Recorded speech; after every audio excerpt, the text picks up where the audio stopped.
didn't like home whatsoever. I kept running away from home, my 15-year-old. I was just getting battered off my brother all the time in there, inside. My mum left my dad, I think, when I was about 5.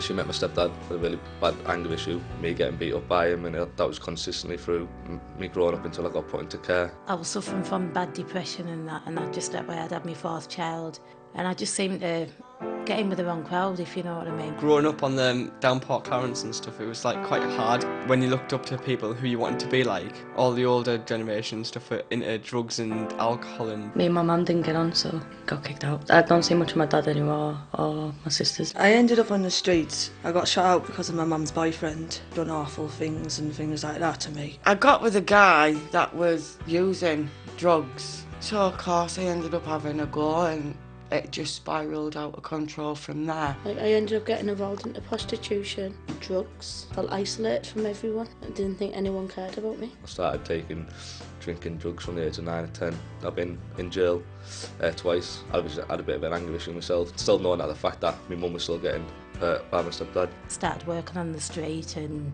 doing shoplifting and things like that. Then he ended up in jail. Started taking crack cocaine, heroin. I was so low, I'd hit rock bottom that much. I think I was ready to go to jail, and I lost my baby in there. 24 weeks. I lost her on the Tuesday and I was due out on the Friday. So for them days I was walking around with me baby, you know, not breathing in me. Still getting into alcohol, and I was getting drunk because that's all I seen and that's all I knew. I used to sit there in the hostel. I used to drink day in, day out. Smoke cannabis day in, day out. I ended up pregnant with the 3rd child, still carried on using, you know, but I thought I was good by just taking heroin and not methadone. People don't realise how strong addiction can be. You know, if you're out on the street, even just strangers walking past, the abuse that you'll get, you know, they treat you like, you know, like some kind of animal. Drinking alcohol was obviously a major issue in my life. That was like a major factor. I just seemed to hide behind that a lot, because I didn't have to think about past problems or even future problems. I just wanted to hide behind it. About a year and a half later, I met people from a way out who could help me and stuff like that. Well, I first met Jessie yourself, like when I was 14, walking down Yarn Road one night. I just got told, just come along. There's a lads group, people who you can just talk to. Boyfriend at the time, he'd seen somebody in the town promoting a way out and I'd come in. Gaynor got in touch with me to take me to court and that. That's how then Gaynor helped me from there, you know. When I first went to the youth drop-in, started talking to people within there like Steve and other people who were helping me, like Jessie, and getting to know a bit more information about alcohol and drugs, and it was just a place for me to go and feel like someone cared and someone wanted to talk to me, get to know me. And I've always seemed to come back to a way out. I always know that there's somebody here for me. Really enjoying it. I'm at college through a way out as well. MVQ level 1 in catering. Never thought I would be able to get into college.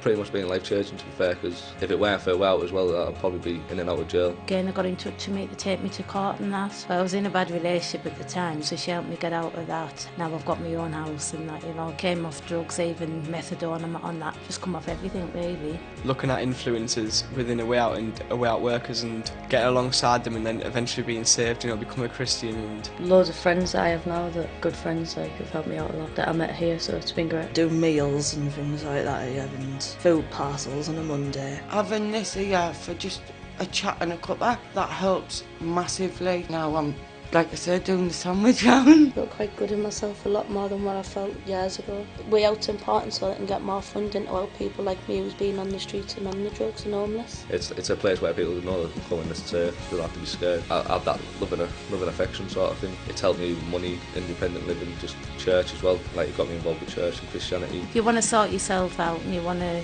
you know, it's helpful, it is to, you know, get there, to have somebody there for you. I'm happy now. I've been down Brighton doing raps to like 600 people. I now have like volunteer with a way out and try to change other young people's lives as well, the way mine's been changed. I've grown up a lot since I've been here, and I've learnt loads of lessons, like, about managing my own money and things like that. And I've also been like making sure that I'd like stay on the right track and stuff like that, and don't end up going off doing daft things. Now I have got that confidence, and it gives me a little bit of self-worth as well, and a little bit of self-respect. When I leave here and I go home at the end of the day, I feel good about myself, which beats any pay packet, you know, and it is nice. It really is nice to do. Thank you for being there for me and still being there for me, and giving me the chance to prove myself. People don't give you that chance.